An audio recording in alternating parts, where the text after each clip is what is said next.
என்ன கார்த்திக் ஃபோன் எடுக்கல, ஆஃபீஸ்க்கு வரல? திடீர் பணக்காரனுக்கு வர்ற பயம் வந்துருச்சா உனக்கு? என் அக்கா கல்யாணத்துக்கு பணம் செட்டில் பண்ணிட்டப்பாண்டா. அவள் ஹாப்பி. ஆனால் எனக்கு தான் இவ்வளோ பணம் வச்சுட்டு நைட்டு பூரா தூக்கம் வர மாட்டேங்குது. பணம் ஓவராக சேர்ந்துட்டாலே தூக்கம் போயிடும் கார்த்திக். அதை நாம் செலவழிச்சாகணும். Let's go somewhere and enjoy it. Come on. எங்கே? ஒரு கண்ட்ரி இருக்குது, அங்கே கூட பொண்ணுங்களுக்கெல்லாம் கண்ணு சுருங்கி மூக்கு நசுங்கி இருக்கும். தாய்லாந்து. விளையாடாத பாண்டா. முதல்ல பணத்தை எங்கே சேஃபாக வைக்கிறதுன்னு யோசிக்கணும். அதெல்லாம் நான் பார்த்துக்கிறேன். கோவா. கோவாவா? நானும் வரேன். என்ன டார்லிங் பிசாசு ஜென்ஸ் கெட்டப்பில் நிற்கிது? எங்கே வர்றக்கிற நீ?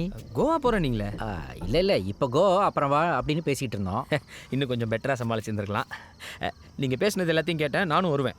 சரி வந்து தொலை, but keep it a secret, யார்கிட்டையும் சொல்லக்கூடாது. அது ஓகே. அப்போ பிரியா கிட்ட ஒரு பொண்ணுக்கிட்ட ரகசியம் சொல்கிறதும் 1,00,000 பேருக்கு எஸ்எம்எஸ் அனுப்புறதும் ஒன்று தான். நோ.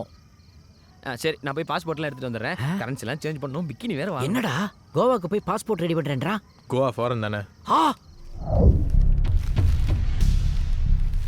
அவனை வச்சு நீ விளையாடிட்ட, நான் விளையாடணும்.